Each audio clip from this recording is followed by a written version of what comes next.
Welcome to Bridge by Words, the podcast where aspiring leaders connect with experienced politicians, gaining insights and inspiration for their own political journeys. Today, I'm very fortunate enough to be sitting with Danny Pearson, who is the lower house member for Essendon, and he's also the Minister for Finance and the Minister for, it's written down here, double check that one, Economic Growth and Jobs. I feel like I've splundered the intro a little bit there, but how would you best introduce yourself? I know. I think you've hit all the high notes. That's good. All right. So I guess we'll briefly start. Is there something that drew you towards those ministry assignments, or it was sort of like, this is yours now, good luck? Or look, I'm kind of old school. I mean, I think that if the Premier asks you to do something, you generally tend to go off and do it. And so, look, I mean, I've Minister for Finance, but previously it was the Assistant Treasurer. It's basically one of the same. I've held that role since I entered the Cabinet in June of 2020. Mm-hmm. And look, I've always probably had more of an interest on the economic policy side of things. Yeah. It's just a gift. Every day in government is a gift. It's such a joy to be able to serve your community and serve the people. And I'd say particularly from the point of view as a Labor person, in Victoria, we were serial underperformers for a long time. We lost 9 elections in a row. We didn't spend a day in government for 27 years. And that was like late 90s, early. So 1955 to 1982. Oh, that period. I was born in 1973. So I sometimes joke, I'd say I had a traumatic childhood because Labor always came second in the elections and Collingwood always came second in the grand final. So it was not a fun time in the 70s and the 80s, but look, we've made up for it since then. Yeah. So having that economic bone tickled, so what sort of drew you towards that? Or look, it's kind of funny. I didn't study economics at university. It's probably one of my regrets. I wish I had have. Mm-hmm. I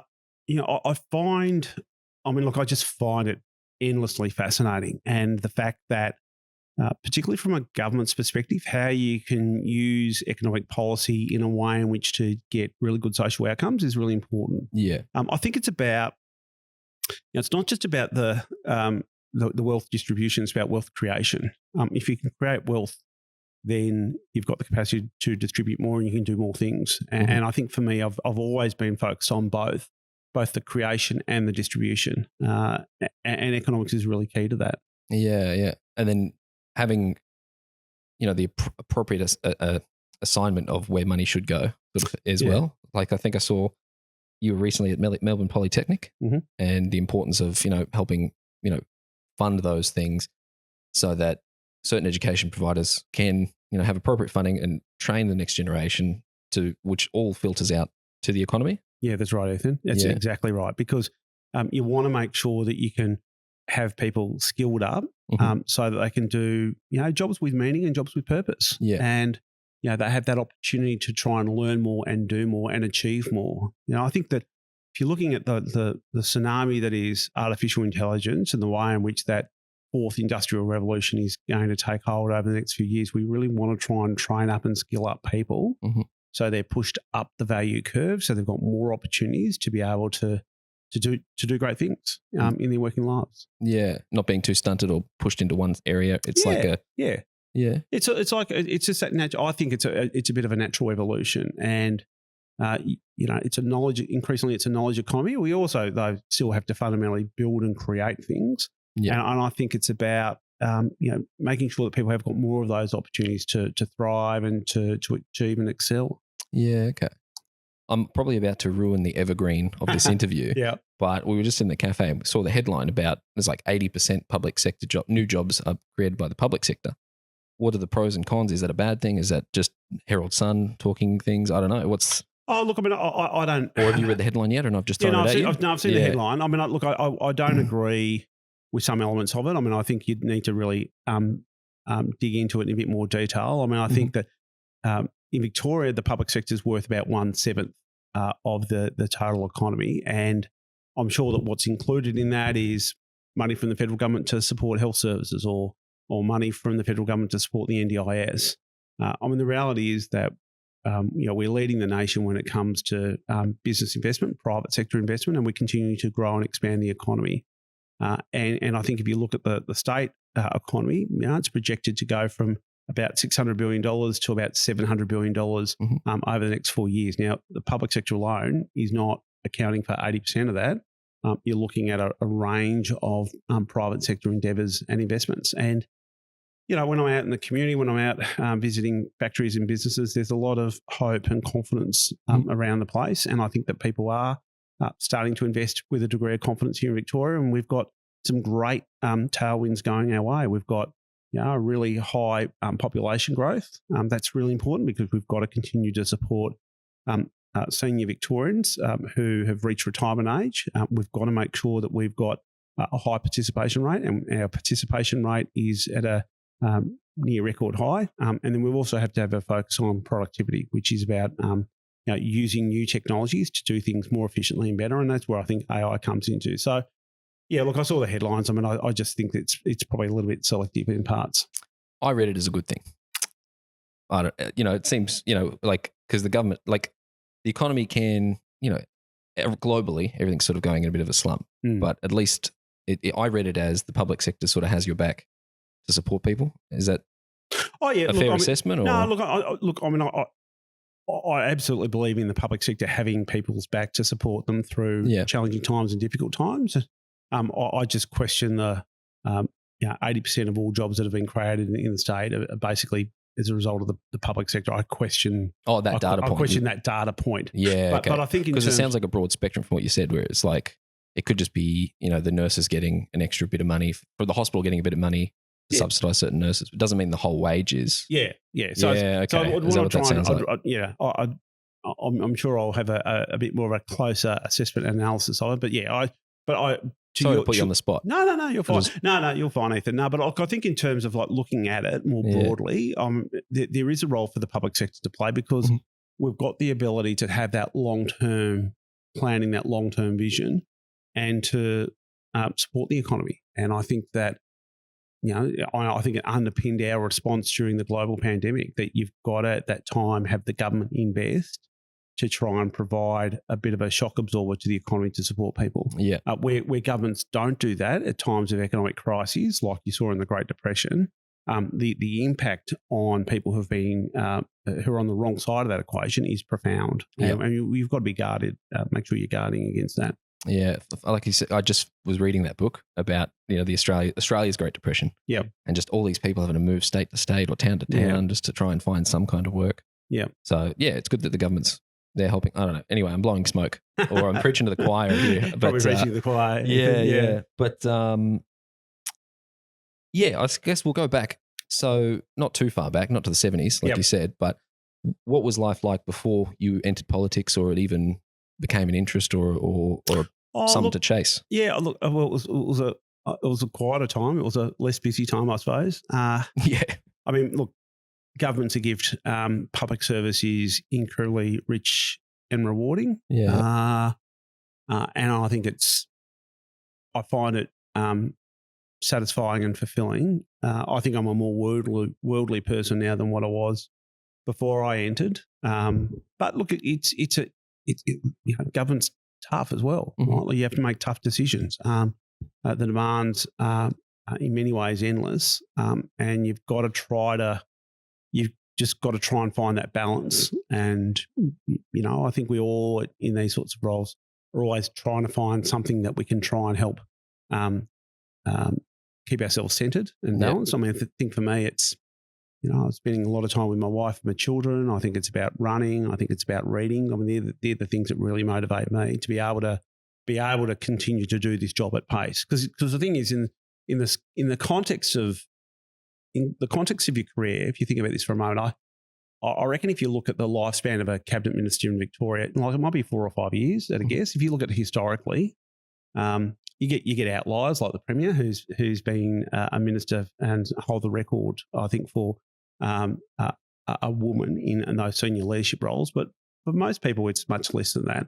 And you think, well, what does that mean? Well, in the context of your career, it's actually a relatively finite time. Mm-hmm. And so therefore, you really want to be impactful. You want to work really hard. You want to throw yourself at it. You want to take on challenges, and you want to work really hard because, like, when it's over, it's over. There's no coming back. Yeah. But But before you came in, what was life like? Oh, well, I mean, look, or you've always sort of, what was life like before even entering politics? Well, I mean, I'd always, I'd grown up in a political household. We always talked politics. So it was a very political house. It was a very Labor house. In the 1990s, I worked for John Brumby, which was an incredible experience. I had the great privilege of working with Braxy on the 99 campaign, which we won, which no one expected us to win. Mm-hmm. I was a senior advisor to Steve for a brief period of time before going out in consultancy land. And I worked as a consultant for about sort of a bit over 14 years before I sought office. It was just a quieter time. It was a quieter time, and it was just a different time. Yeah. Okay. Was there something in particular that made you step up and put your hat in the ring, or? Well, I think I'd lived in Essendon for about a decade before Justin Madden indicated he was going to retire at the election. I had an enjoyable, satisfying career in the private sector, but I kind of felt that I wanted to do probably something a little bit more. I felt like I didn't want to stay in the private sector. I was probably a bit worried that I might become quite narrow as a person and not worldly, and being trapped in that. Yeah, being trapped and just sort of doing the same old, same old. So, look, a vacancy came up and I thought I'd try my hand. I thought I would win Essendon. It was a marginal seat at the time, but I thought that the tide was with us. I wasn't sure we were going to win the election, but we did. And, for me, it's been wonderful to have never spent a day in opposition, because I'd worked in opposition in the 90s here. I saw what that was like. And just as a staffer, and just how searing an experience it was. So I've been really fortunate that to date I've not had to experience that, which is wonderful. When was it? When were you elected again? 2014. 2014. Yeah, so when Daniel won in 2014, formed government. Oh, you were in that wave. I came in that wave, and we had a lot of people come through in 2014 in that wave. Partly it was people winning seats we'd lost at the previous election. Partly there was renewal. Mm-hmm. And so I was part of that wave, and it was great. It was really good. What was that like, being a part of Daniel's government? Oh, great. Yeah. Look. Daniel is exceptional. Mm-hmm. Like he is absolutely the Don Bradman of politics. Yeah. He was just phenomenal. Yeah. Just working with him closely, watching him closely. In different forums, in different decision-making bodies, just watching him perform. And, he nearly always got it right. He nearly always got it right. Like his strike rate was phenomenal. Mm-hmm. And, he worked so hard, and he was always very clear about what it was that he was trying to do. So, I had an enormous amount of respect and regard for Daniel, and I still do. I think he was just fantastic. Yeah, okay.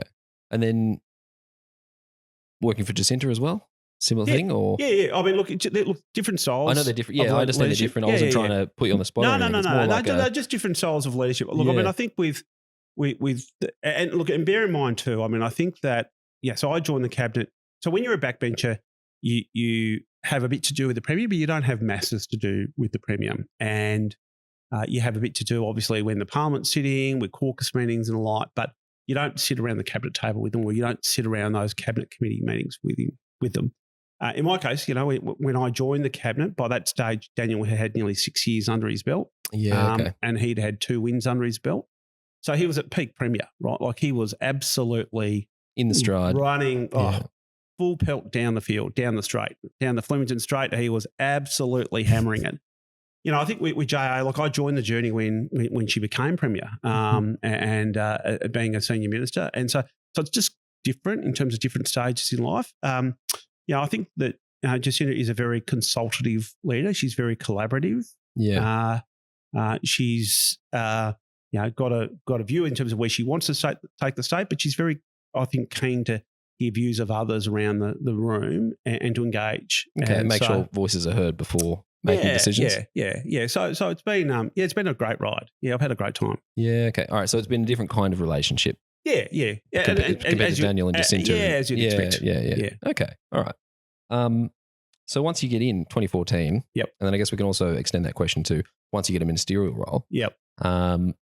Was that scary, or was there a whole level of getting up to speed, or how'd you feel about coming into those roles? Well, winning in 14 was fantastic. Yeah. Like, you just think, how lucky am I? Like, I'm here and we're in government and we're getting on and we're doing things. I wanted to be match fit, I suppose. I wanted to make sure that if the door opened for me to become a minister, I was ready to go out the blocks fast. Mm-hmm.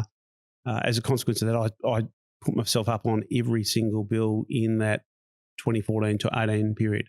Now, I didn't speak on every bill. Sometimes, the speaking list was full and sometimes you didn't get a chance. But I think I spoke over, on more than 200 pieces of legislation. And what I tried to do was to get to the position where I'm not reading off notes, that I could try and read a second reading speech, try and tell a story, and move quickly. And I wanted to be really across that and be really able to be quick on my feet and think. After the 2018 election, I became Daniel's parliamentary secretary. I used to joke around, I was captain of the seconds.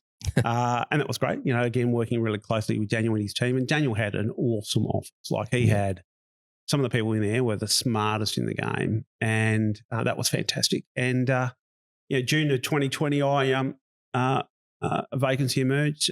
Premier invited me to join the cabinet, and that was great. And then 2 hours later, I got the call, and I was like, actually, I'm not sure if constitutionally we can do this, because the vacancy was for an upper house minister, and the Constitution stipulates the number of ministers in the lower house. Right. And I remember thinking, okay, so the Premier had announced it, right? Yeah. And it was I remember being incredibly emotional. I mean, incredibly proud. Like, bit of a roller coaster. Finally made it. Yeah. And then, like 11 o'clock, hey, look, there's a problem here. We're not sure this can happen. And I remember just thinking, okay, I'm just going to go home and I'll work. And I thought, I can't control this. If you want to, light a bonfire in the backyard and burn the Constitution Act of 1958, you can do that. But there's nothing you could do, right? It's completely beyond your control. Yeah, yeah. So I just basically just worked.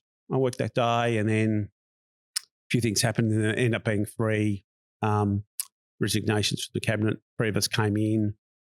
Parliament was that week. Yeah. It wasn't clear at that stage whether I was going to get in or not, but I was sworn in the following week. Okay, so it was a bit of a shuffle, or a bit of a shuffle, calling around and being like, "Hey, did you want to swap?"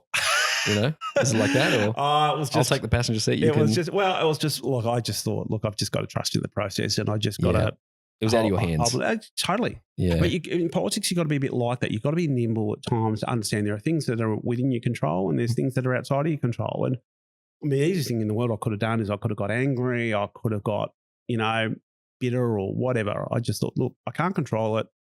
I'm just gonna work. And I buried that day. I just remembered I had a lot of things I wanted to do. I just buried myself in my work.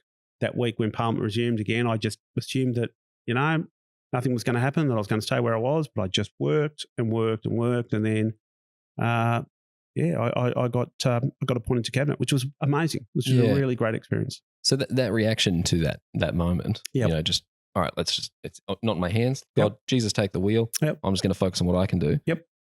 What sort of implemented that sort of approach or that skill or that reaction? And then is it something you use often, or is it something taught, or Yeah, look, I think in part, I mean, I remember when I was 21, my mum had a cerebral hemorrhage, and it was a bad bleed. Mm-hmm. And she was working with Dad. Dad was a butcher. Dad had his own shop. It was just my brother and I in the family, and I just remember at that time, you go through that feeling of, well, are we going to lose her? And then, well, is she going to be in a vegetative state? What's that going to look like? And then you go through that long passage of trying to support my dad while he was going back to work or continuing to work. I deferred from uni for 6 months, and I just had to work my way through an issue, and I couldn't change what had happened. I remember my father telling me at the time, well, you just play with the cards you dealt. And I think that's just something that's just really important. You've just got to be able to focus on the things you can control, because if you get fixated on the stuff that's beyond your control, it's really unhealthy, and I think it's incredibly damaging. So, yeah, I think it's just those lessons of you just plow on through and just stay really focused and just keep yourself busy. Yeah. Well, thanks for sharing that. Yeah, I might implement that while I'm driving. It's not I can't control the car in front of me. Yeah, exactly. Exactly. Just control what you can. Yeah. Yeah. So, let's be real. What has been the toughest part of the journey since 2014, since 2020, since having all these? Look, I've got to say, I think social media has been really challenging, really hard. I mean, I think that it's really it's interesting. I think in my time in office in the community, I've had a couple of instances where people have come up and really given you a spray, like while you're in public trying to public, really laid into you publicly.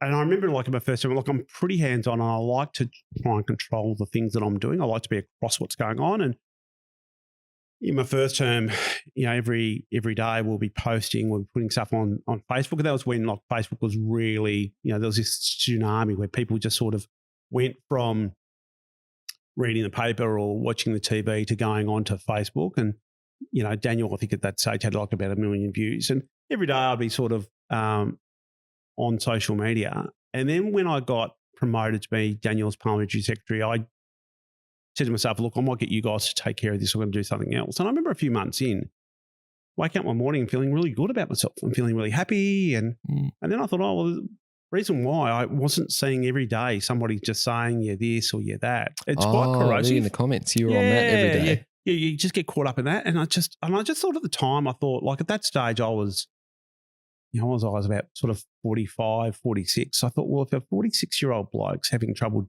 managing some of this sort of this barrage of abuse and criticism, I remember at the time thinking, I'm not sure how a teenager would cope with it. Yeah, with the brain still developing. Yeah, well, your brain's still developing, and you're still finding your way in life, and you're uncertain. I think that's probably the worst bit. But having said that, the best bit about the job is the people you get to meet. Yeah. You meet awesome people. People who just think differently, have a different perspective, have a different lived experience, people who, are all happy to share their views, their insights. And it's just amazing. Especially when you go out into the community. When you're out in the community, or just out doing your job. I had creative industries for nearly 2 years, and it was just a birthday party. Artists are amazing. I love artists. Yeah. It's just, people who just have a different insight, different views of the world, and you engage, and you always come away and you learn something. That's the thing I really like. That's when you're dealing with like really interesting people who think differently to you. You always come away and you have that sense of like, I actually learned something. They taught me something, which is really rich. Like a different way to look at something. Different way to look at something, or, different perspective. You develop maybe a bit of a different appreciation for why a person feels a certain way about certain things. Mm-hmm. Yeah, it's just been great. That's the best part of it. Yeah. Funny you said that. I'm about to interview Katie Hall later. Oh, yeah. And she's current secretary as well. And she's also got the creative industries as well. Yeah, she's the parliamentary secretary for creative industries. That's right. So she works with the sector. Yeah. So what are those jobs like? Parliamentary secretary's role? Yeah. Look, I enjoyed it. I mean, I think that it's a good training ground to try and learn a bit more about what it's like to be a minister. You can start to cut your teeth in terms of policy. You get a chance to interface with the minister and their office, or the premier in their office. Yep. I had a great time with Daniel. It was a lot of fun. You just learn a lot. And it's just... it's a more involved role with the premier. Involved. Yeah. Well, I mean, look, it kind of depends. Like, it's a bit like a lot of things in politics. It's kind of choose your own adventure. You can do... choose what you want. But I threw myself in the deep end and just really pushed it really hard and learned a lot. Again, and Daniel had some amazing people around him. So there was always a lot you could learn, which is great. Yeah, okay. So with I know you've just said it, where you like to be in the community and hear what people have to say and hear those different perspectives. What are some of the ways you try to make sure that time's carved out for it, or like to make sure you're there? Yeah, well, I think in terms of, as a minister, because I know you've got a big job. Yeah. There's two minister roles, and Fridays tends to be your electorate office day. That's a day where you're back in your electorate. You talk to your community. You meet with people. Look, I think partly it's about just making the time. I mean, look, I'm certainly very fortunate because I live in my electorate, and I've lived there for will be now 21 years. You're always out and about in the community, and people see you, and just make yourself available to talk with people. I think it's also about making sure too you've always got projects on the go. You want to keep pushing the envelope locally to try and get things done, and trying to work out how you want to choose to spend your time. When I was first elected, I looked at Flemington as a community down with the high rises, and it was just, it was depressing. It was depressing, and it was just the commission homes. Yeah. And I just thought, look, I've got to do better here, and I've got to really have a focus. And I've worked really hard in that community, and as well as Ascot Vale, the Ascot Vale estate, and been really pleased with what we've been able to achieve. Like when I was first elected, we had a huge problem with rats down at Flemington, and it turned out that the bins were only being collected once a week. So I spoke with council. That's a lot of people living there. A lot of people living there. Yeah. A lot of bins overflowing, so rats were everywhere. We changed it to two bins being replaced a week. And then that first summer, I remember there was a 5-year-old boy, and he put his hand on a windowsill in one of the walk-up flats, and the windowsill just dropped out of nowhere, just dropped on him. He stayed in the window? He stayed. Okay. He had his hand on it. He had his hand because it was hot. Yeah. And he nearly lost his finger. And I remember at the time thinking, well, this is just crazy. And so I worked really hard, and we knocked down all of those 180 walk-ups. And the walk-ups were terrible, right? They were built in the late 50s. They were concrete, freezing cold in winter, boiling hot in summer.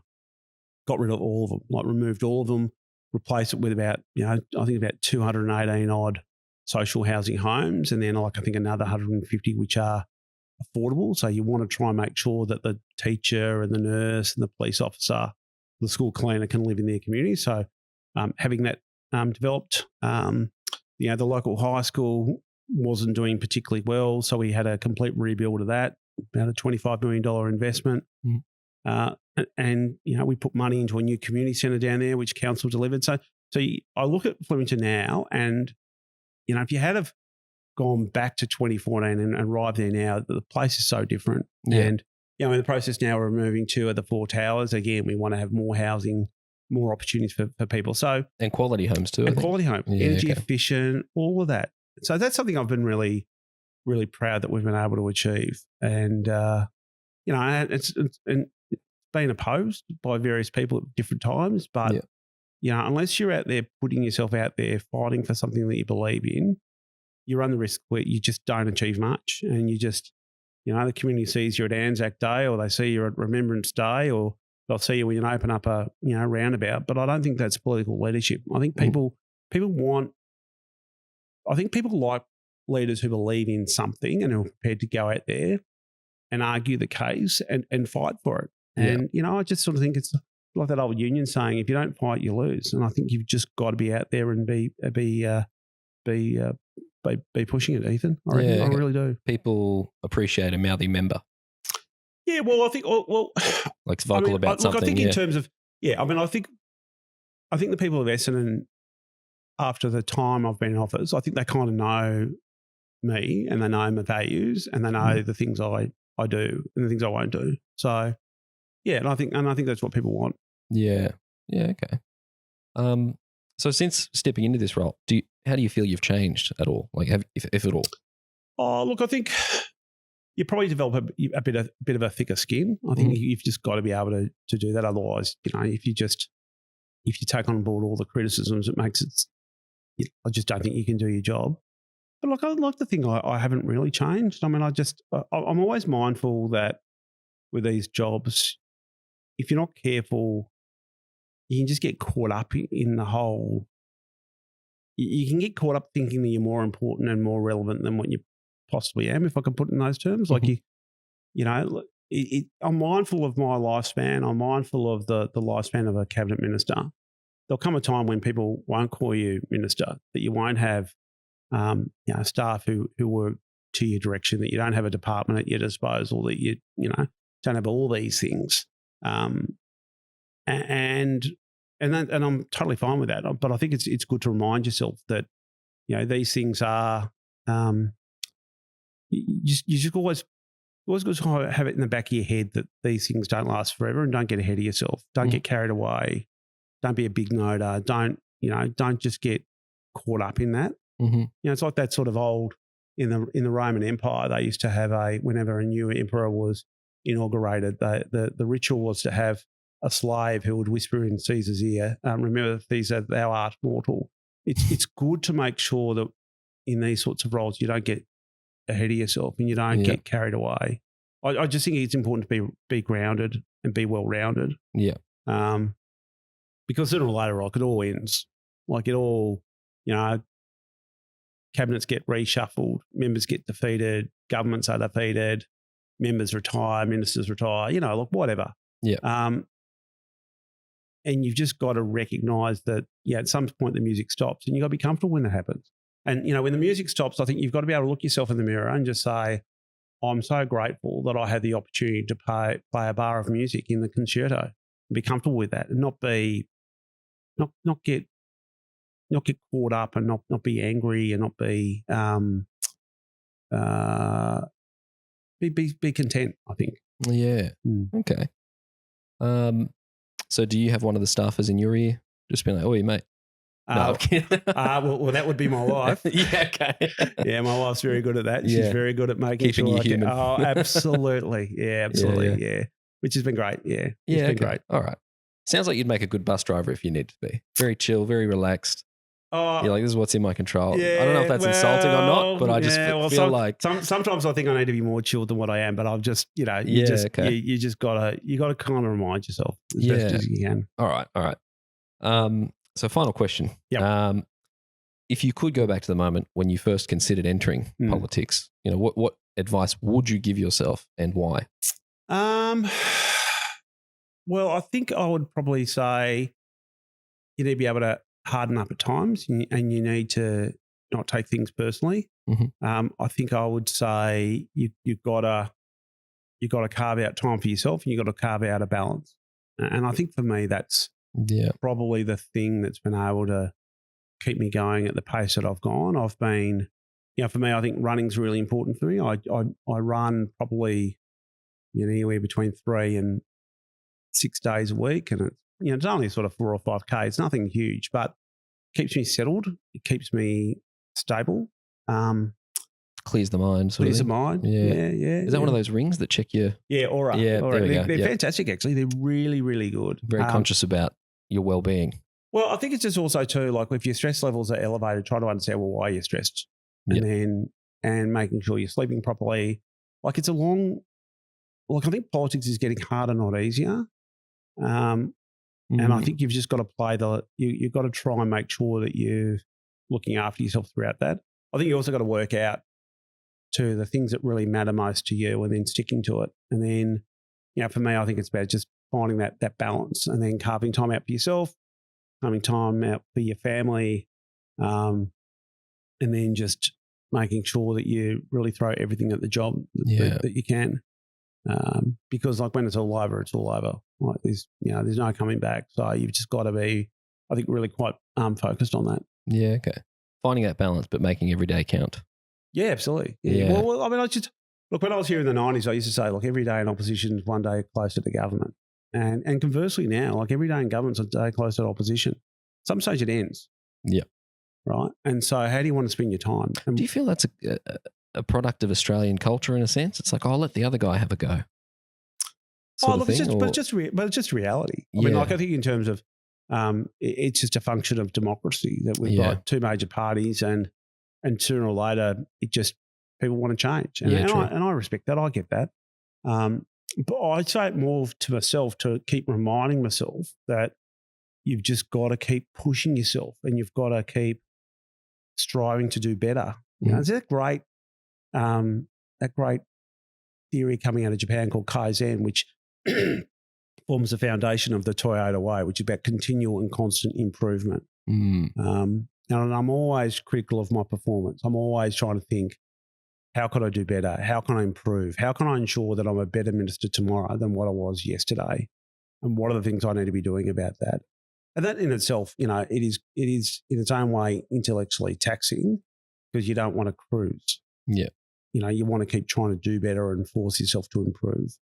But yeah, I think that would be the things I would say. Probably the other thing I'd say to any young person is, or anyone considering is, like, chance your arm and give it a go and believe in this institution. I'm a passionate believer in the Westminster system because I think that this has served us so very well.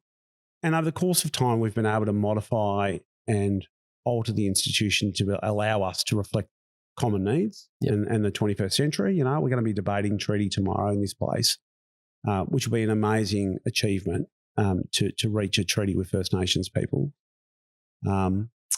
First of its kind in this country. First of its kind in this country. But the reality is that the thing about this great institution is if the government's defeated in November of next year, there'll be a smooth transition of power. Yeah. And I think that's something that, is really important. And I just hope that people recognise just how good this institution is and how good it has been for us as a society. I'm not saying it's perfect. I'm not saying a liberal democracy is the apogee and that we all should strive to that, or I'm not suggesting that parliamentary democracy is just the best in the whole world. I probably would say I don't think there's anything better than it. Yeah. And so therefore I think just to understand and respect the institution because of what it gives us all. And the right to protest, those sorts of freedoms. I just worry where we find ourselves at the moment globally. I just worry that institutions like this one are somewhat under siege. And so to the young ones coming through, I'll just say have faith and hope and confidence in our future, that our better days, our best days lay before us, and these institutions enable us to achieve that. But don't be dismissive. Don't denigrate this institution because this institution's the keys to a brighter and more prosperous future. Yeah, it's kind of one of the only ones that are easy enough to change if there is things wrong with it. Yeah. West system. Yeah. Well, yeah, and you modify, reform, change it, but that's like a really positive. It's a really positive thing to do, as opposed to, I suppose, some of the other views, which would be, well, with what you're seeing in America at the moment, it's just, it's concerning. It's really concerning to see the trajectory that America's on, and I hope that people think about the fact that what we've got here is something very special. Yeah, let's look after it. Let's look after it. Yeah, cherish it, nourish it. Well, Danny Pearson, thank you very much for your time today. Oh, Ethan, I'll let you be free. Let you go do your job. You've got so much on your plate. Well, it's quite a nice setting here, really, isn't it? We almost need to, You can chill if you want. We'll get the water. We'll get the water, and as long as it's sparkling mineral water. That's great. No, see, sparkling water is good. Everyone. Sparkling water is great. I appreciate your time too. All right, Twizy, thank you. Cheers.